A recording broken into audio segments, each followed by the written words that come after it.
নমস্কার।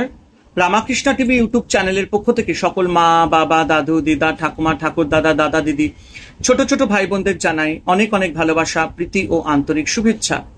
সবাই ভালো আছেন, ভালো থাকবেন। আমি আবারও চলে এসেছি শ্রী শ্রী রামকৃষ্ণ মিশনের স্বামী গীতানন্দ মহারাজজির লেখা ভাগবত কথা সম্পর্কে আলোচনা করতে। এবং আজকে আমরা আলোচনা করব কালীয় দমন 23 নম্বর অধ্যায়। এবং একটি কথা বলবো, যারা যারা আমার ভাগবত কথা সম্পর্কে আলোচনা ভিডিওগুলি মিস করেছেন দেখা, অবশ্যই রামাকৃষ্ণ টিভি ইউটিউব চ্যানেলের প্লে লিস্টে যাবেন, ভাগবত কথা প্লে লিস্টে গিয়ে আগের ভিডিওগুলি আপনারা দেখে নিতে পারবেন। তো চলুন আজকের আলোচনা শুরু করা যাক। কালীয় দমন। সুখদেব বললেন, হে মহারাজ, কোনো এক সময় বৃন্দাবন বিহারী কৃষ্ণ বলরামকে ছাড়াই গোপ বালকদের নিয়ে যমুনার তীরে এলেন। তখন একই গ্রীষ্মকাল, তার উপর প্রচন্ড রোদে অত্যন্ত তৃষ্ণার্ত হয়ে গোপ বালক এবং পশুরা কালীয় নাগের বিষে দূষিত যমুনার জল পান করে সেখানে মৃতবৎ পড়ে রইল। যমুনার পাশেই তখন এক সুবৃহৎ হ্রদ ছিল এবং সেই হ্রদে বহুদিন থেকে কালীয় নামে এক মহাবিষধর সর্প সদল বলে বাস করত। ওই সাপের বিষে হ্রদের জল বিষপূর্ণ ছিল, ফলে কেউ ওই জল পান করত না। সম্ভবত ওই সময় দেশে অতিবৃষ্টির ফলে হ্রদের জল উপচিয়ে কিছুটা যমুনার জলে মিশেছিল বলে হ্রদের কাছাকাছি যমুনার জলও কিছুটা বিষাক্ত হয়েছিল। যমুনার এই বিষাক্ত জল পান করে কৃষ্ণের সখারা এবং গরুর বাছুরেরা মৃতবৎ পড়েছিল। কৃষ্ণ তার অমৃত বর্ষী দৃষ্টির দ্বারা তাদের পুনর্জীবিত করেছিলেন। যমুনার জল কালীয় নাগের বিষে দূষিত হয়েছে দেখে শ্রীকৃষ্ণ তিনি সর্ব ঐশ্বর্য নিকেতন তিনি যমুনার জলকে বিষমুক্ত করার জন্য কালীয় নাগকে সেখান থেকে সরিয়ে দিতে ইচ্ছা করলেন।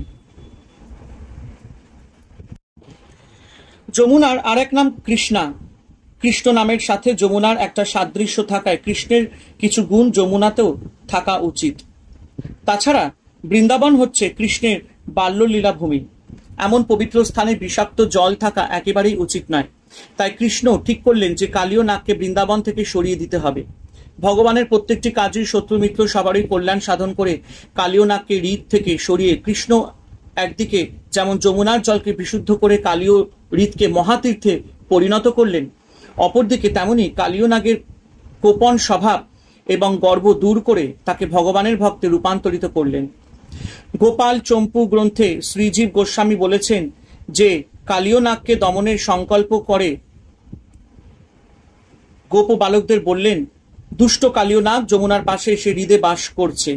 কালীয় নাগের বিষের এমনই জ্বালা যে হ্রদের চারিদিকে কোনো গাছপালায় বাঁচতে পারে না।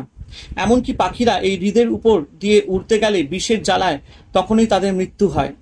হ্রদের তীরে এই যে পুরানো কদম গাছটি দেখছো, এই কিন্তু দিব্যি বেঁচে আছে।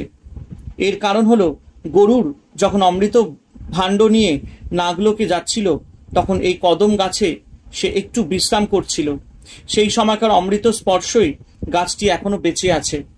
আমার মনে হয় এই কদম গাছের কোটরে এখনো কিছুটা অমৃত রয়েছে। আমি তাই এই কদম গাছে উঠে খুঁজে দেখব এই অমৃত পাওয়া যায় কিনা। তোমরা ততক্ষণে বিষপূর্ণ হ্রদের কাছে না থেকে বরং দূরে গিয়ে গোচারণ করো। শ্রীধর স্বামী এই কদম গাছের সম্বন্ধে তার টিকায় বলেছেন যে ভবিষ্যতে শ্রীকৃষ্ণ এই কদম গাছে আরোহণ করে কালীয় হ্রদের ঝাঁপ দেবেন। সুতরাং শ্রীকৃষ্ণের পাদস্পর্শে ধন্য হবে বলেই কালীয় নাগের বিষও ওই কদম গাছের কোনো ক্ষতি করতে পারেনি। ভবিষ্যতেও যারা ভগবানের কৃপা লাভ করবেন তাদের কেউই কোনো ক্ষতি করতে পারবে না। কালীয় নাগের অতি উগ্র বিষে হ্রদের জল বিষাক্ত হয়েছে দেখে দুষ্টের দমনকারী কৃষ্ণ তখন কোটি দেশে শক্ত করে কাপড় বেঁধে এবং বাহুতে তাল ঠুকে কদম গাছে আরোহণ করলেন এবং গাছের উঁচু ডাল থেকে বিষপূর্ণ হ্রদে ঝাঁপিয়ে পড়লেন। কৃষ্ণের পতনে হ্রদের জল প্রচন্ড বেগে আলোড়িত হতে লাগলো এবং তার মধ্যেই শ্রীকৃষ্ণ পরম আনন্দে সাঁতার প্রভৃতির জল ক্রীড়া করতে লাগলেন। পাড়ে দাঁড়িয়ে গোপ বালকেরা তখন আনন্দে কৃষ্ণের এই জল খেলা দেখতে লাগলেন। এদিকে নিজের বাসভবনে এই রকম উৎপাত হচ্ছে দেখে কালীয় নাগ ভাবল, আমার এই হ্রদে এসে উৎপাত করতে পারে এমন সাহস ত্রিভুবনে কারোর আছে বলে তো আমি জানি না। সামান্য জীবের কি কথা, দেবতারাও হ্রদের বিষ বাষ্পের জন্য এখানে আসতে পারে না। তবে হ্যাঁ, একমাত্র গরুর আমাকে নির্জিত করতে পারে বটে। তাহলে কি গরুরই এখানে আমার সঙ্গে বিরোধ করতে এসেছে। এইভাবে চিন্তা করে কালীয় নাগ তার কর্তব্য সম্বন্ধে ভাবতে লাগলো। এদিকে কৃষ্ণের যথেচ্ছ জলক্রীড়া, পদসঞ্চালন, জলবাদ্য ইত্যাদিতে হৃদের জলে এমন আলোড়ন হতে লাগলো যে কালীও তার বাসভবনে আর স্থির থাকতে পারল না। দূর থেকে কৃষ্ণকে দেখে কালীও তার শতফনা বিস্তার করে ক্রোধে অধীর হয়ে ছুটে এসে বারবার কৃষ্ণকে দংশন করতে লাগলো। তারপর সাপেরা যেমন করে কালীয় নাগও তার নিজের বিশাল শরীর দিয়ে কৃষ্ণের আপাদমস্তক জড়িয়ে নাগ পাশের ভয়ঙ্কর বেষ্টনীতে কৃষ্ণের দেহ চূর্ণ বিচূর্ণ করার চেষ্টা করতে লাগলো। ভগবান শ্রীকৃষ্ণ তখন খেলার ছলে কালীয় নাগের বেষ্টনে নিশ্চেষ্টভাবে অবস্থান করতে লাগলেন। এদিকে যমুনার তীরে দাঁড়িয়ে কৃষ্ণ সখারায় ভয়ঙ্কর দৃশ্য দেখে কেউ চিৎকার করে কাঁদতে লাগলেন, কেউ বা ছুটে গিয়ে ব্রজবাসীদের খবর দিলেন। এদিকে তখন ব্রজধামের নানা অমঙ্গল সূচক ঘটনা, ভূমিকম্প, উল্কাপাত, বামাঙ্গ কম্পন প্রভৃতি হতে লাগলো। এই দেখে ব্রজবাসীরা বুঝলেন যে ব্রজে কোনো ভয়ঙ্কর অমঙ্গল ঘটতে যাচ্ছে। কৃষ্ণই যাদের প্রাণ, তাদের কাছে ব্রজের অমঙ্গল মানেই কৃষ্ণের জীবন সংশয়। সুতরাং তারা সকলে শোকে দুঃখে অধীর হয়ে কৃষ্ণের দর্শনের লালসায় দিক বিদিক জ্ঞান শূন্য হয়ে যমুনার পাড়ে এসে উপস্থিত হলেন। ব্রজবাসীরা দূর থেকে দেখলেন যে কৃষ্ণ কালীয় নাগের শরীরে বেষ্টিত হয়ে হৃদের মধ্যে নিস্পন্দ হয়ে পড়ে আছেন। হৃদের তীরে গোপ বালকেরা মোহাচ্ছন্নে হয়ে রয়েছে, আর গরুর বাছুরেরা চারিদিকে চিৎকার করছে। এই দেখে ব্রজবাসীরা সবাই অত্যন্ত দুঃখিত হয়ে মোহগ্রস্ত হলেন। মোহগ্রস্ত বলা হলো এই জন্যই যে ব্রজবাসীরা কৃষ্ণের এত সব ঈশ্বরীয় লীলা দেখেও এখন তারা কৃষ্ণের বিপদাশঙ্কায় উৎকণ্ঠিত হয়েছেন। এটাই তাদের মোহ। কৃষ্ণ জননী যশোদাকে পাগলের মতো হৃদয়ের জলে নামতে দেখে তার সব সমবয়সী গোপীরা কাঁদতে কাঁদতে ব্রজপ্রিয় কথা, কৃষ্ণের পুতনাবধ প্রভৃতি লীলা কথা বলে যশোদাকে শান্ত করতে চেষ্টা করলেন এবং সকলে কৃষ্ণের মুখের দিকে অপলক নয়নে তাকিয়ে থেকে যেন মৃতবৎ অবস্থান করতে লাগলেন। হৃদের তীরে সবাই বিহ্বল হয়ে রয়েছেন। কেউ উচ্চস্বরে কৃষ্ণ গুণগান করে বিলাপ করছেন, কেউ বা বেহুশের মতো পড়ে রয়েছেন।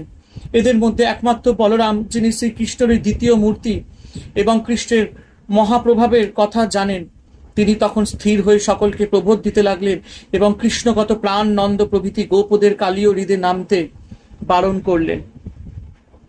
এদিকে কালীয় নাগের বেষ্টনের মধ্যে থেকেই কৃষ্ণ দেখলেন যে হৃদের তীরে তারই অতি প্রিয় ব্রজজনেরা তার এই অবস্থা দেখে অতি দুঃখে কাঁদছেন। কেউ সংজ্ঞাহীন হয়ে পড়ে রয়েছেন, আবার কেউ বা তাকে সাহায্য করার জন্য হৃদে প্রবেশ করতে উদ্যত হয়েছেন। কৃষ্ণ তখন তার প্রিয়জনদের শান্ত করার ইচ্ছা সর্পবন্ধন থেকে মুক্ত হওয়ার জন্য তার শরীরকে স্ফীত করতে লাগলেন। এতে কালীয় নাগের মরণাধিক যন্ত্রণা হতে লাগলো এবং সে তখন কৃষ্ণকে ছেড়ে দিয়ে অত্যন্ত ক্রুদ্ধ হয়ে অসংখ্য ফনা বিস্তার করে দীর্ঘ নিঃশ্বাস ফেলতে ফেলতে কৃষ্ণকে দংশন করার চেষ্টা করতে লাগলো। তখন গরুর যেমন বিষধর সর্পের চারিদিকে ঘুরতে থাকে, কৃষ্ণ তখন সেই ভয়ঙ্কর কালীয় নাগের চারিদিকে খেলার ছলে ঘুরতে লাগলেন। কালীয় নাগ তখনও কৃষ্ণকে দংশন করার জন্য তীক্ষ্ণ দৃষ্টিতে কৃষ্ণের গতিবিধির প্রতি লক্ষ্য রেখে তার চারিদিকে ঘুরতে লাগলেন। কিছুক্ষণ এইভাবে চলার পর কৃষ্ণ এবং কালীয় একে অপরের চারিদিকে ঘুরতে থাকলে কালীয় নাগ অত্যন্ত পরিশ্রান্ত হয়ে পড়ল। তখন কৃষ্ণ বাঁ হাতে কালীয় ফনা নিচু করে তার সুবিস্তীর্ণ মস্তকের উপর উঠে পড়লেন। কালীয় নাগের মাথায় যেসব মণি ছিল তার প্রভায় কৃষ্ণের অরুণ চরণ যুগল আরো রক্তিমাভ হয়ে উঠল এবং সমস্ত রকম নৃত্য গীতাদি কলাবিদ্যার যিনি গুরু, সেই কৃষ্ণ তখন কালীয় নাগের মাথার উপরে নৃত্য করতে লাগলেন। কালীয় নাগের মস্তক স্থিত মণির প্রভায় কৃষ্ণের রক্তাভ চরণ আরো বেশি উদ্ভাসিত হয়েছিল। মণির প্রভায় যেমন কৃষ্ণের চরণ উজ্জ্বল হয়েছিল, সেই রকম কৃষ্ণের চরণের জ্যোতিতে কালীয় নাগের মাথার মণি সকল আরো বেশি সুন্দর হয়েছিল। কৃষ্ণ চরণাদ্ভাসিত কালীয় নাগের মস্তকে কৃষ্ণ তখন অতি মনোহর নৃত্য করতে লাগলেন। শতফনা বিশিষ্ট কালীয় নাগের যেসব ফনা কৃষ্ণের চরণ স্পর্শে তখনও নত হয়নি, কৃষ্ণ নৃত্যের ছলে পদাঘাত করে সেই সব উদ্ধত ফনাকে বিনম্র করলেন। কালীয় নাগ তখন মৃতপ্রায় হয়ে চারিদিক অন্ধকার দেখতে লাগলো। তার মুখ এবং নাক দিয়ে রক্ত পড়তে লাগলো। কৃষ্ণের চরণ স্পর্শে কালীয় নাগের দুষ্ট বুদ্ধি এবং অপরকে হিংসা করবার প্রবৃত্তি দূর হলো।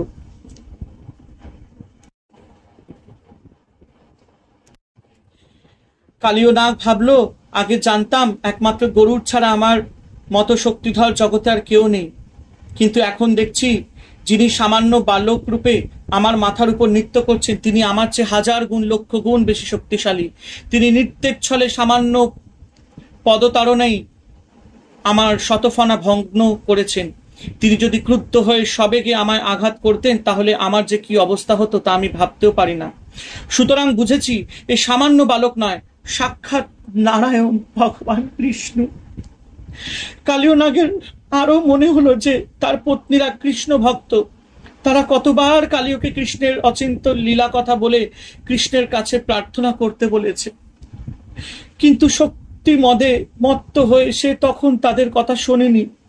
কালীয় নাগ তখন পত্নীদের কথা স্মরণ করে নিজেদের মস্তক পরি বালককে সর্বনিয়ন্তা পুরাণ পুরুষ স্বয়ং ভগবান বলে স্থির জেনে মনে মনে শ্রীকৃষ্ণের শরণ নিল। কৃষ্ণের পদচালনে তখন কালীর মৃত্যুদশা উপস্থিত। মুখ ফুটে এই কথাটি বলারও ক্ষমতা নেই। হে প্রভু, আমি তোমার হলাম, তোমার চরণে আশ্রয় নিলাম। সুতরাং মনে মনেই কালীয় নাগ শ্রীকৃষ্ণের আশ্রয় প্রার্থনা করল। অন্তর্যামী ভগবান শ্রীকৃষ্ণ কালীয়র মনের ভাব বুঝে তার অনেক জন্ম সঞ্চিত পাপ ও রাশি দূর করে তার প্রতি প্রসন্ন হলেন। এদিকে তীরে অবস্থিত ব্রজবাসীদের কাছে কালীয় নাগের মাথার উপর কৃষ্ণের নৃত্য পরম মনোহর হলেও কালীয়র কাছে কিন্তু তা মৃত্যুতুল্য ছিল। সুতরাং শ্রীকৃষ্ণ এবার নৃত্য বন্ধ করে অতি লঘুভাবে কুসুম সদৃশ্য চরণ কালীয় নাগের মাথায় রেখে স্থির হয়ে দাঁড়ালেন। সমস্ত বিশ্ব ব্রহ্মাণ্ড যার মধ্যে অধিষ্ঠিত সেই কৃষ্ণের গুরুভারে কালীয় নাগ অত্যন্ত পীড়িত এবং তার ফণাসমূহ ভগ্ন প্রায় হয়েছে দেখে কালীয় পত্নীরা পতির জীবন আশঙ্কায় অত্যন্ত দীক্ষিত হয়ে আলু থালু বেশে সন্তানদের নিয়ে শ্রীকৃষ্ণকে প্রণাম করে তা স্তব করতে লাগলেন। নাগ পত্নীদের এই কৃষ্ণ স্তুতি ভক্তি আর জ্ঞানের চরম সীমা বলা যেতে পারে। ভাগবতে যেসব সুন্দর স্তবস্তুতি রয়েছে নাগ পত্নীদের এই কৃষ্ণ স্তুতি তার মধ্যে অন্যতম। নাগপত্নীরা বলছেন, হে মহাপরাধী কালীয়র প্রতি আপনি যে দণ্ড বিধান করেছেন তা ঠিকই হয়েছে, কারণ দুষ্টের দমনের জন্যই তো আপনার দেহ ধারণ।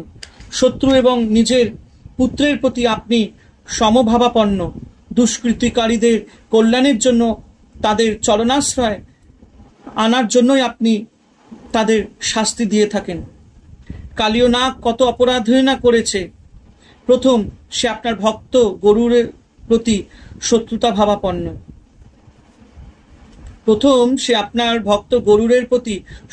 ভাবাপন্ন। দ্বিতীয়, সে আপনার বাল্যলীলা স্থলে এমন যমুনার জলকে বিষযুক্ত করেছে। তৃতীয়, যমুনার পারে গাছপালাকে দগ্ধ করেছে।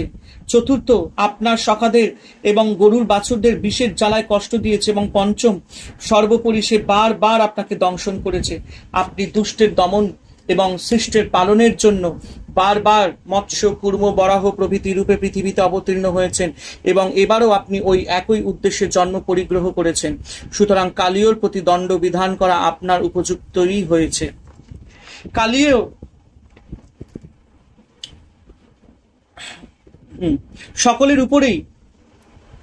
সকলের উপরেই আপনার সমভাব হলেও পৃথিবী গর্ভজাত নরকাসুর অপরের উপর অত্যাচার করত বলে আপনি তাকে বধ করেন। মানে কালীয় নাগের পত্নীরা শ্রীকৃষ্ণকে বলছেন। আবার আপনার পরম শত্রু হিরণ্যকশিপুর পুত্র প্রহ্লাদ আপনার পরম ভক্ত। সুতরাং কালীয়র নিগ্রহ যুক্তিযুক্তই হয়েছে এবং এতে সকলেরই মঙ্গল হবে। আপনার পদপ্রহারে কালীয় সকল পাপ থেকে মুক্ত হয়ে আপনার চরণাশ্রয় লাভ করে মহাভক্তে রূপান্তরিত হয়েছে। সুতরাং কালীয়কে দণ্ড দিয়ে আপনি তার প্রতি মহা অনুগ্রহই করেছেন। নাগপত্নীরা বলছেন, জানি না এই কালীয় পূর্বজন্মে অভিমান শূন্য হয়ে অপরের প্রতি সম্মান প্রদর্শন করে এমন কি তপস্যা করেছিল অথবা ধর্মের অনুষ্ঠান করেছিল যার জন্য আপনি সর্বাত্মা হয়েও এর উপর এত প্রসন্ন হয়েছে। ভগবান কালীয়র মাথায় পদঘাত করে তাকে তো প্রায় শেষ করেই দিয়েছেন। নাগপত্নীরা এতে কালীর প্রতি ভগবানের কৃপা কোথায় দেখলেন, সে কথাই বলা হচ্ছে। আপনার চরণ ধুলার স্পর্শে অধিকার পাওয়ার জন্য আপনার ওই প্রেয়সী লক্ষ্মী দেবী সকল কামনা বাসনা ত্যাগ করে বহুকাল ধরে কঠোর তপস্যা করেছিলেন। হে দেব, আপনার সেই পরম দুর্লভ লক্ষ্মী বাঞ্ছিত শ্রী চরণ স্পর্শের অধিকার এ কালীয় কোন পুণ্যের ফলে লাভ করলো। কোন পুণ্য, কোন পুণ্যের ফলে লাভ করলো তা আমরা বুঝতে পারি না। শুদ্ধ ভক্তের প্রতি আপনি সুপ্রসন্ন তা আমরা জানি, কিন্তু এই কালীও তো কখনো আপনার ভক্ত ছিল না, তবুও সে আপনার শ্রীচরণ নিজ শিরে ধারণ করেছে। কোনো পুণ্যের ফলে তার এমন সৌভাগ্য হলো? মাফ করবেন, কোন পুণ্যের ফলে তার এমন সৌভাগ্য হলো? ভক্তশ্রেষ্ঠ প্রহ্লাদ, ধ্রুব, নারদ এরা সকলেই আপনাকে লাভ করেছেন, সন্দেহ নেই, কিন্তু কালীয়র মতো কেউ তো আপনার শ্রীচরণ মস্তকে ধারণ করতে সমর্থ হয়নি। প্রথম মহাপ্রলয়ের সময় অনন্তদেব নিজের শরীরকে আপনার শয্যার জন্য প্রস্তুত করলে আপনি শেষশায়ী রূপে লক্ষ্মীর কোলে নিজের শ্রীচরণ রেখে শয়ন করেন। এত করেও অনন্তদেব আপনার শ্রীচরণ লাভ করতে পারেননি। দ্বিতীয়, আপনার নাভিকমল থেকে ব্রহ্মার উদ্ভব, তিনিও আপনার চরণ স্পর্শ অধিকার পাননি। তৃতীয়, অন্যের আর কি কথা, আপনারই প্রেয়সী লক্ষ্মী দেবী নারায়ণ রূপে আপনার চরণ সেবা করেন। তিনিও কৃষ্ণ রূপে আপনার চরণ সেবার অধিকার লাভের জন্য বৃন্দাবনে তপস্যা করেছিলেন। লক্ষ্মী দেবী যদিও জানতেন যে শতরূপ নারায়ণ এবং কৃষ্ণ অভিন্ন, তবুও কৃষ্ণের মাধুর্যের আকর্ষণে লক্ষ্মী দেবী তাকে পাওয়ার জন্য ব্যাকুল হয়েছিলেন। শ্রীকৃষ্ণ কিন্তু লক্ষ্মীরই সেই কামনা পূর্ণ করেননি। তিনি লক্ষ্মীকে চরণ সেবার অধিকার না দিয়ে স্বর্ণরেখা রূপে তার বক্ষে স্থান দিয়েছিলেন। সুতরাং দেখা যাচ্ছে যে শ্রীকৃষ্ণের চরণ স্পর্শের অধিকার লাভ একান্তই দুর্লভ। সে দুর্লভ সম্পদ কালীয় না কি করে লাভ করল? আপনার চরণের শরণাগত একান্ত ভক্তেরা স্বর্গলোক, পৃথিবীর অধিপত্য, ব্রহ্মপদ, পাতালের আধিপত্য, অনিমাদি অষ্টসিদ্ধি কিংবা মুক্তি প্রার্থনা করেন না। যারা ভগবানের কাছে স্বর্গলোক, পৃথিবীর আধিপত্য, পাতালের আধিপত্য, মাফ করবেন, যারা ভগবানের কাছে স্বর্গলোক, পৃথিবীর আধিপত্য, পাতালের আধিপত্য, অনিমাদি অষ্টসিদ্ধি কামনা করেন, তারা সেই সব লাভ করেন বটে, কিন্তু পুণ্য ক্ষয় হলেই তাদের আবার পৃথিবীতে ফিরে আসতে হবে। সুতরাং বিবেকবান ভক্ত কখনো এসব চায় না। তবে হ্যাঁ, মুক্তি চাইলে জন্ম মৃত্যুর শৃঙ্খল একেবারে কেটে যাবে বটে, কিন্তু ভক্তেরা মুক্তি চায় না, তারা কেবল ভগবানের সেবা করতেই চায়। আপনার যারা শরণাগত তাদের কাছে ব্রহ্মপদ তুচ্ছ। ভগবানের শরণাগতি লাভই জীবের সর্বসিদ্ধিপ্রদ। তাই বলছি, কালীয়র এই শরণাগতি লাভ আমাদের বুদ্ধির অগম্য। একমাত্র আপনার কৃপাতেই এই অসম্ভব সম্ভব হয়েছে। দেহাভিমানী ব্যক্তিরা যারা সংসারে আবদ্ধ হয়ে আছে, তারা যদি আপনার চরণ সেবার ইচ্ছা মাত্রও করে, তাহলে সর্ববিধ সম্পদ তাদের লাভ হয়। শরণাগতি ছাড়া আপনার চরণ সেবার অধিকার লাভ করা যায় না। এই শরণাগতির জন্যই তমভাবাপন্ন কোপন স্বভাব এই সর্পরাজ কালীও আপনার শ্রী চরণ লাভ করেছে। নাগপত্নীরা বলছেন, আপনি স্বয়ং ভগবান, অর্থাৎ আপনি অচিন্ত মন, বুদ্ধির অগোচর এবং সর্ব ঐশ্বর্যপূর্ণ, সকলের হৃদয় আপনি অন্তর্যামী রূপে বিরাজ করলেও আপনি সর্বব্যাপী। আপনি হচ্ছেন সকল ভূতের আকাশাদির আশ্রয় স্বরূপ। সৃষ্টির পূর্বেও আপনি ছিলেন, অর্থাৎ আপনিই সকলের আদি। আপনি সর্বকারণের কারণ এবং আপনি কারণাতীত। আপনাতেই জগতের উৎপত্তি, স্থিতি, লয় হয়, কিন্তু তাতে আপনার কোনো পরিবর্তন হয় না। সর্বকারণের কারণ হয়েও আপনি নির্লিপ্ত। এই রকম যে বিরুদ্ধ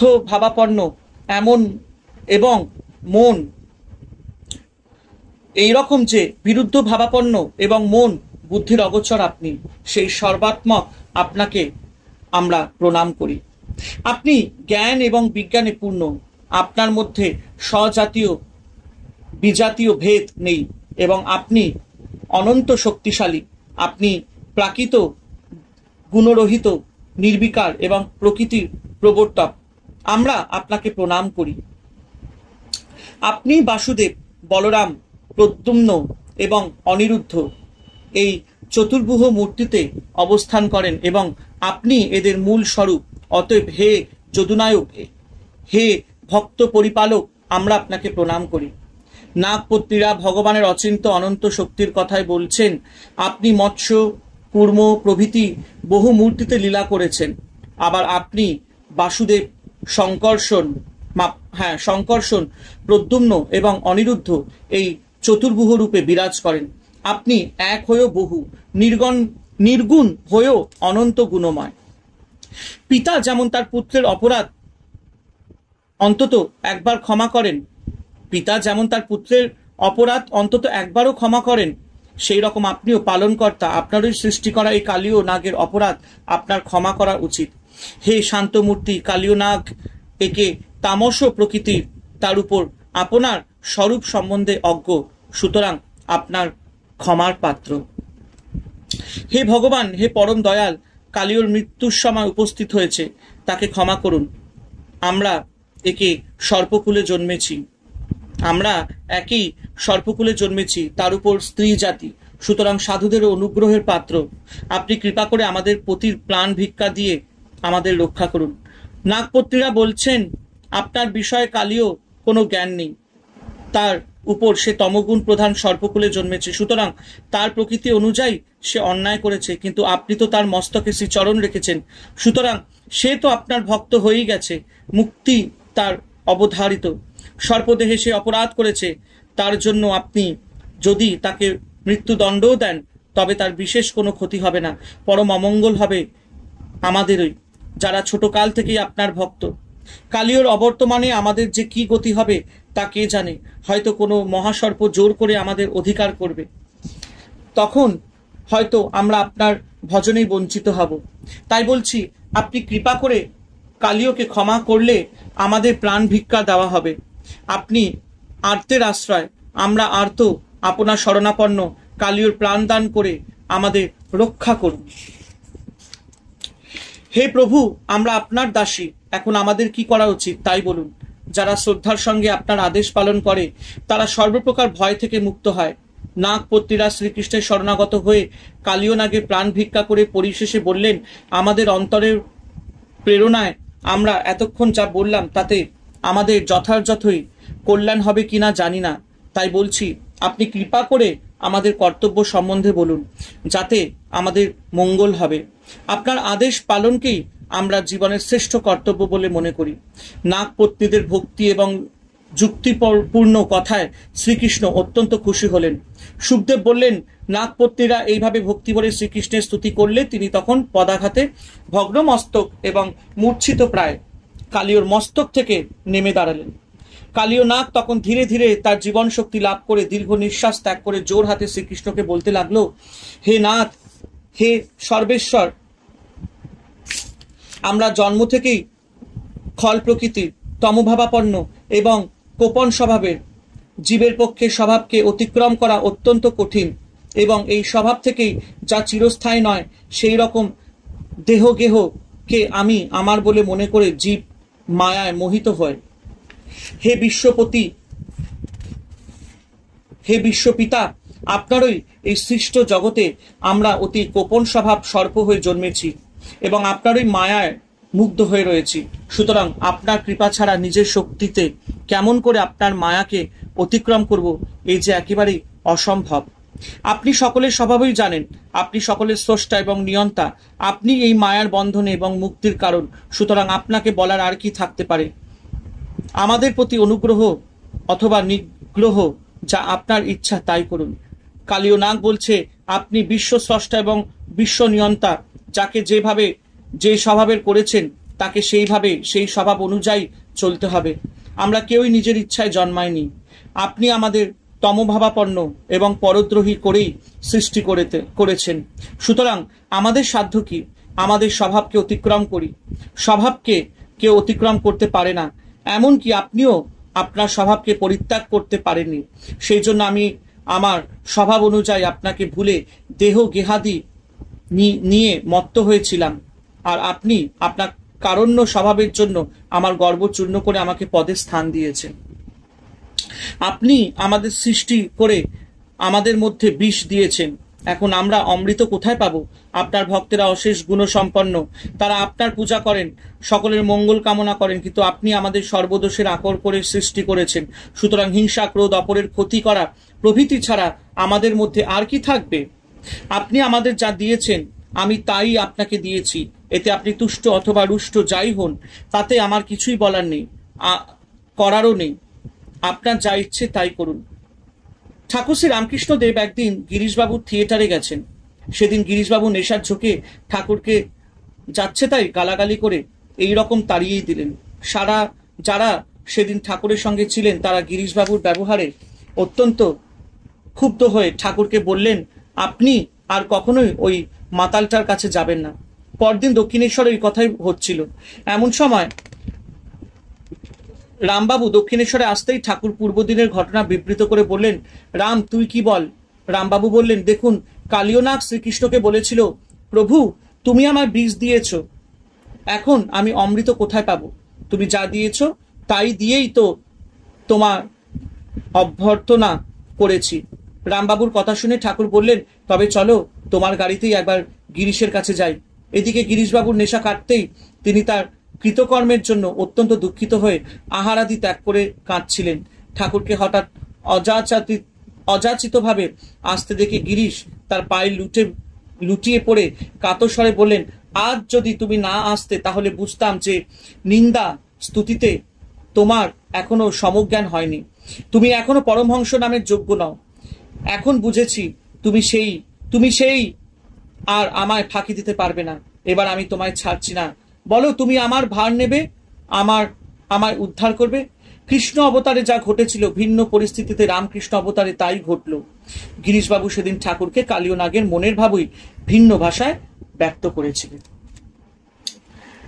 সুখদেব বললেন, কালিয়নাগের ভক্তিপূর্ণ কথা শুনে এবং তার আত্মসমর্পণের ভাব দেখে শ্রীকৃষ্ণ, যিনি কার্য মানুষ, জগতের হিতের জন্য দেহ ধারণ করেছেন, তিনি বললেন, হে কালিয়, আমার এই লীলাভূমিতে তোমার আর থাকা উচিত নয়। তুমি অবিলম্বে তোমার আত্মীয় স্বজনদের নিয়ে তোমার পূর্বের বাসস্থান সমুদ্রে চলে যাও। এই যমুনা নদীর জল এবং তীরের গাছপালা, ফল ফুল আমার অতি প্রিয় ব্রজবাসীরা এই যমুনা নদীর জল এবং তীরের গাছপালা, ফল ফুল আমার অতি প্রিয় ব্রজবাসীরা এবং গবাদি পশুরা উপভোগ করুক। এই কথায় বা এই আলোচনায় ভগবানকে বলা হয়েছে কার্য মানুষ, অর্থাৎ ভগবান দুষ্টের দমন এবং শিষ্টের পালনরূপ কার্যের জন্য মানুষরূপে অবতীর্ণ হন, তাই তিনি কার্য মানুষ। অথবা যিনি স্বয়ং ভগবান হয়েও মানুষের মতো বাল্যলীলাদি কার্যরূপ করেন তিনি কার্য মানুষ, কিংবা যার লীলাদি কার্য দেখে সাধারণ মানুষ প্রেম ভক্তি লাভ করে যথার্থ মানুষ পদবাচ্য হতে পারে, তিনি কার্য মানুষ। যাই হোক, শ্রীকৃষ্ণ আরো বললেন, এই কালীয় হৃদে আমি তোমার সাথে যে লীলা ব্যবহার করেছি, তোমাকে বিষমুক্ত করে তোমার বহু জন্মের ভগবত বিমুখতা দূর করে তোমাকে আমার আপন করে নিয়েছি। এই সব কথা যারা এখানে এসে স্মরণ করবে এবং এই মহাতীর্থের জলে স্নান তর্পণাদি করবে, তারাও সর্বপাপ থেকে মুক্ত হয়ে ভক্তি লাভ করবে। ভগবান শ্রীকৃষ্ণ কালিয়কে বললেন, হে কালিয়, তুমি যার ভয় সমুদ্র মধ্যস্থিত তোমার বাসস্থান রমণক দ্বীপ ছেড়ে এই হৃদয়ে এসে বাস করেছিলে, সেই গরুর তোমার মাথায় আমার পদচিহ্ন দেখে আর তোমার উপর কোনো অত্যাচার করবে না। তুমি পূর্বে বিরাট মহাসমুদ্রে আত্মীয় স্বজনদের নিয়ে বাস করেছিলে এবং করছিলে। গরুরের ভয়ে তুমি বৃন্দাবনের এই ক্ষুদ্র হৃদয়ে এসে বসবাস করছো। এতে একদিকে যেমন তোমার অসুবিধা হচ্ছে, অন্যদিকে তোমার সান্নিধ্য আমার ব্রজজনদেরও অসুবিধা হচ্ছে। সুতরাং তুমি তোমার পূর্বের বাসস্থান সমুদ্রে গিয়ে আবার পূর্বের মতো স্বচ্ছন্দে বিহার করো, ভয় নেই। গরুর আর তোমায় হিংসা করবে না। তোমার মাথায় আমার পদচিহ্ন দেখে গরুর তোমাকে ভক্তশ্রেষ্ঠ বলে জেনে তোমার সমাদরেই করবে। আমি যাকে অভয় দিয়েছি তার ক্ষতি কে করতে পারে?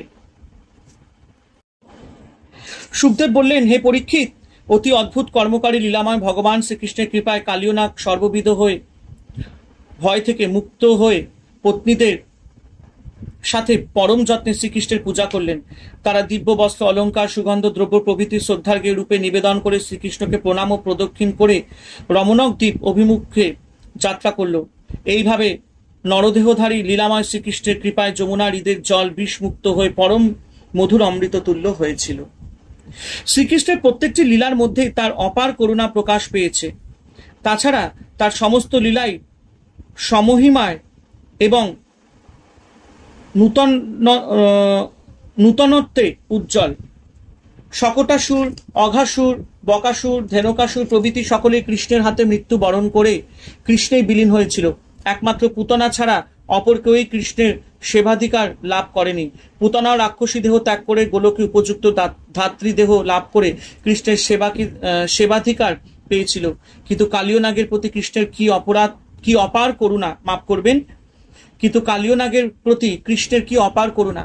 অনন্ত জীবনের কুসংস্কার ও পাপরাশি দূর করে শ্রীকৃষ্ণ কালীয়কে এই সর্পদেহেই পরম ভক্তে রূপান্তরিত করেছিলেন এবং তার মস্তকে শ্রীচরণ স্থাপন করে কালীয় মস্তক চির অলঙ্কৃত করেছিলেন। অন্য কোনো মহাভক্তের জীবনে ভগবানের এই রকম কৃপা বৈভবের প্রকাশ হয়নি। শ্রীরূপ গোস্বামী তার স্তবমালা গ্রন্থে লিখেছেন, হে কালীয় নিগ্রহকারীন, আপনার কালীয় দমন লীলায় কালীয় সর্প নিগৃহীত হয়েছে বটে, কিন্তু তাতেই আপনার নিগ্রহ কার্য শেষ হয়ে যায়নি। কালীয় থেকেই কুটিল এবং বিষময় আমার মন রূপ মহাসর্প আমার হৃদে বাসা করেছে এবং বাসনারূপ শত ফনা বিস্তার করে সর্বদাই আস্ফালন করেছে। কালীয় যেমন তার বিষযুক্ত দন্ত ও স্বভাব সিদ্ধ কুটিল গমনে সর্বদাই অপরের অনিষ্ট করত, সেই রকম আমার মন রূপ মহাসর্প বহুবিধ ভোগাচ্ছা রূপ বিষদন্ত এবং অপরের অনিষ্ট চিন্তারূপ কুটিল গতিতে সর্বদাই পরের ক্ষতি করে যাচ্ছে। অতএব হে পরম বিক্রমশালীন, আপনি যেমন বিচিত্র তাণ্ডবে কালীয়র শত ফনা ভগ্ন করে তাকে নির্জিত করেছেন এবং মাথায় আপনার চরণ চিহ্ন অঙ্কিত করে দিয়েছেন, সেই রকম আমার মন রূপ মহাসর্পের শত বাসনার ফনা ভগ্ন করুন এবং মন রূপী মহাসর্পের মাথায় আপনার চরণ চিহ্ন অঙ্কিত করে আমায় চির কৃতার্থ করুন। আসল কথা, আমার চিরচঞ্চল মনকে শান্ত করে সেখানে আপনার পাদপদ্মের প্রতিষ্ঠা করুন। ভগবান শ্রীকৃষ্ণের কালীয় দমন লীলা শ্রবণান্তে এর চেয়ে বড় প্রার্থনা আর কি হতে পারে। হরে কৃষ্ণ কৃষ্ণ কৃষ্ণ হরে হরে, হরে রাম রাম রাম হরে হরে। জয় শিব শম্ভু, জয় দেবী দুর্গা দুর্গতি নাশিনী, জয় মা কালী।